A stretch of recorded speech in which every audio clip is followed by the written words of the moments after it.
Hello, in this video I want to show a very simple change in a Go-based project, Go web-based project, and then apply this change, basically save, send to the Git update, and also show what happens after this stage, like what's the steps if you want to deploy it. Of course, we wanna check it without CI/CD pipelines. For example, let's say in a normal probably projects, you would have some Jenkins job, and when you make a Git commit, this Jenkins job, take over and then deploys automatically. We will not have Jenkins part, but we will have or Google, GitHub Actions, for example, right? But we will have some manual steps. Let's say if you use Kubernetes, how you can deploy it. And our change will be also very simple. What I want to do in this project called codekn.com, which I use as an example, and I also try to build something around this idea. Right now, I don't have any Google Analytics tracking. So what I'm gonna do, I will add this tracking to the project, save these changes, and then deploy a new version, and then try to see if these changes applied. And how we can do it, we will just go to the real-time visitors of the site and see if it's active or not. So right now you can see there is no active users because there is no Google Analytics on the website. Let's try to do this. So there is quite few of like specifics of this project, like what's this structure of this project and etc. Maybe in one of the next videos I will explain this. I use quite monolithic approach to this project. And then my front-end structure are also very simple. It's in a very basic structure, and which will force me to copy paste this code in each of the front-end page, which is not optimal way, because normally you would have some layout, and you put only this code in a layout HTML, and this layout HTML applied to each sub pages. Maybe we can also introduce this part later in a stage, but for now what I will do, I will pass this code here. So this is the analytics code for us. I will do it for each of the pages I have, which is in use, because there are some pages that I don't use for now. So this is another page that I have on my site. So first one is, if I am not mistaken, first one is this page. And when you click to see some details or make comments, this is another page. So we copy paste this Google Analytics code to each of them. So which means that we already have some commit to apply. So what I will do, I will save, I will make a commit message saying that Google Analytics code. I will push my changes. And also one thing that since this, I do right now, it's quite simple, but usually you would also probably work on a branch and then merge this branch, have a pull request. Since I am single person on this project, I skip all these parts and then I just push to the master, which is probably not ideal way of doing it. And since it's, as I said, it's simple private project, it's okay for me. So this is our change. It's deployed. And what I have actually, I also have Docker Hub. So there is kind of some automation. So let me log into my account. So as part of this codekn project, I also have one private Docker image, which I use to deploy. So first what I do, based on the changes, I generate this Docker image, and then I deploy this Docker image to my Kubernetes cluster. And for Kubernetes cluster, I use DigitalOcean. If you check in my channel, I have some explanation of these parts. So when I have this change, what I need to do, I need to initialize these steps. So I generate this image and then I deploy. And what I did as part of my project, I have this Makefile, and I spent quite some time to optimize this Makefile steps. So you can see that I have one command, for example, to build, push these changes, and then deploy. And for deployment, I use kubectl directly, meaning that since we will have a new version, so let's see, deploy. Since this will become a new version, let me see what's the next one. So it will be 4.12 in this case, because we introduce a new change. So yeah, it is 4.12.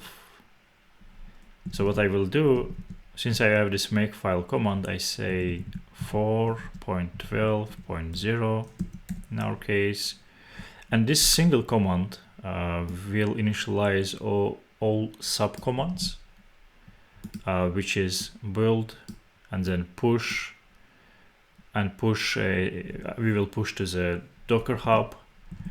And when we apply this change, let me open this Kubernetes file, code k8s deployment YAML.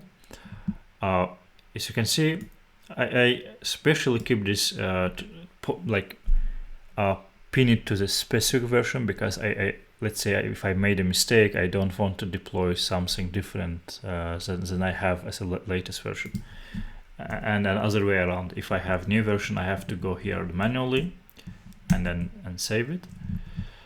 And yeah, that's basically it. So I know that I will deploy this version, and to make this possible, I need to build it locally, I need to push it to the Docker hub, and then I need to apply Kubernetes change. And one other thing, I also tag this change. I tag as a git commit. So if I go to my GitHub commits, first of all, you can see that I have already a few tags. And also, if I'm not wrong, if I'm not mistaken, you can see, let me see. So you see this is commit message, commits a message.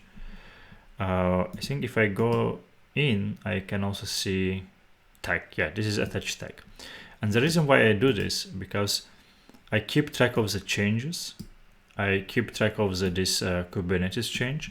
So basically, let's say if I have simple code change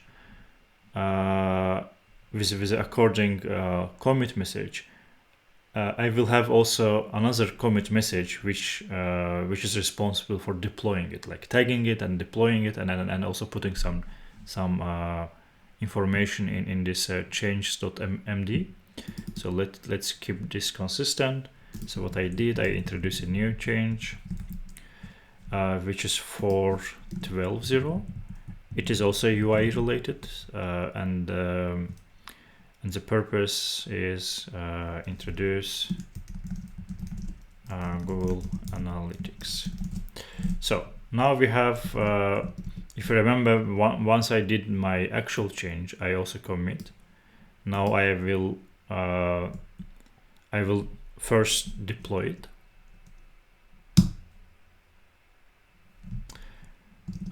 Meaning that this step will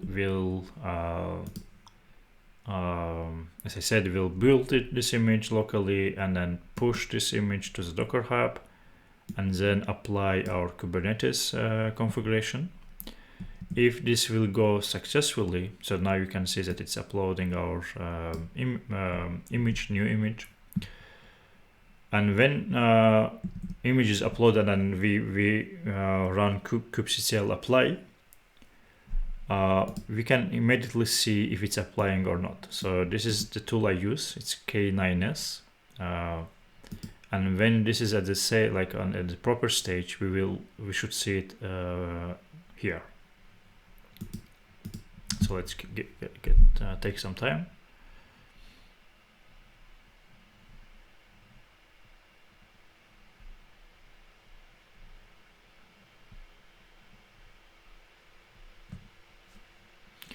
I don't want to change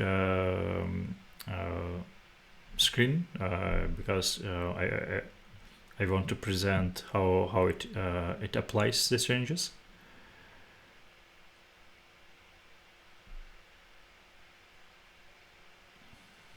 So now we are at a stage of I guess now we are let me see.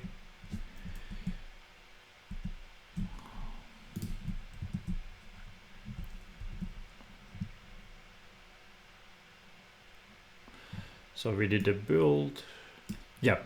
Why it's building again? Because what I do, this is one of my optimizations point for future, I guess. At the same time, I push two images. One with a tag of latest, and also I push also with this new version. Like in our case, it's 4.12. And since I use this Makefile targets, so you see this is build, I go to the build, but this also calls this another build, which is for latest. And in this case, it builds this Docker image again. So which means that I have in a single deployment, I have two deploys, one for a specific version and another one for latest. Of course, Docker, when it says like I use the same layer, it's a bit too details. It will not upload it again, so the second step goes a bit faster. And now you can see here, let me make it bigger. So if you catch this, if you didn't, you can a bit move the video back.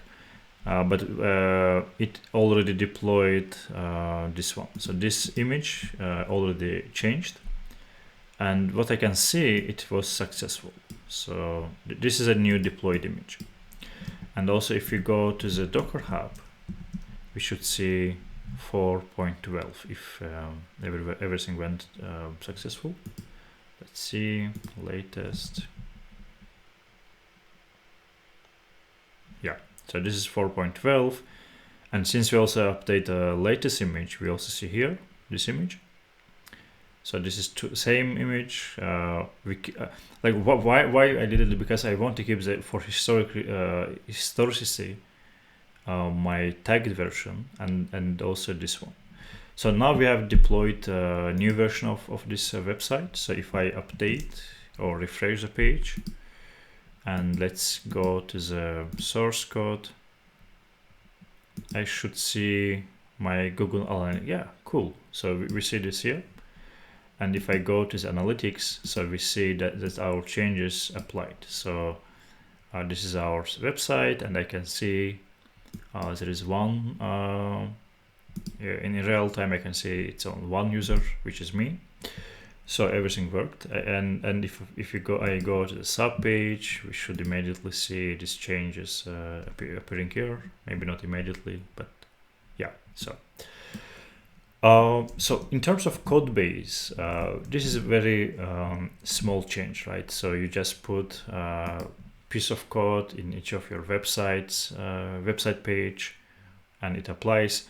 But my main goal was to show what happens when you have this piece of code applied, what you do next, what commit message, how you can create an image, and etc. I know I went a bit, maybe for each of these steps, we could discuss for hours, or at least quite a long time. Let me know in comments if you need to know any of these steps in more details. I will try to explain. But main idea is to show this workflow. In an ideal case, you would have, as I said, you would have some Jenkins or GitHub actions. And you just need to make a commit message and push it, so everything is automated. So maybe as one of our next steps, we can also do this. So what's left for now, since I already made changes in this file, and also I tagged my version in Kubernetes, one last step is to tag this commit as well. And for this I also have Makefile target, and it's called make tag with a proper tag name. So this should tag my commit and push it to the GitHub in this case. One difference that I make, what I could do is that I tag the same commit that I deployed. I went a bit another way. I add one more commit with these changes. Like it's always called tag plus changes, and it contains only the change.md and Kubernetes file update. For this video, that's it. Let me know what you think about it. If you want if you want me to cover some more topics which you saw in this video, and see you in another one. Bye bye.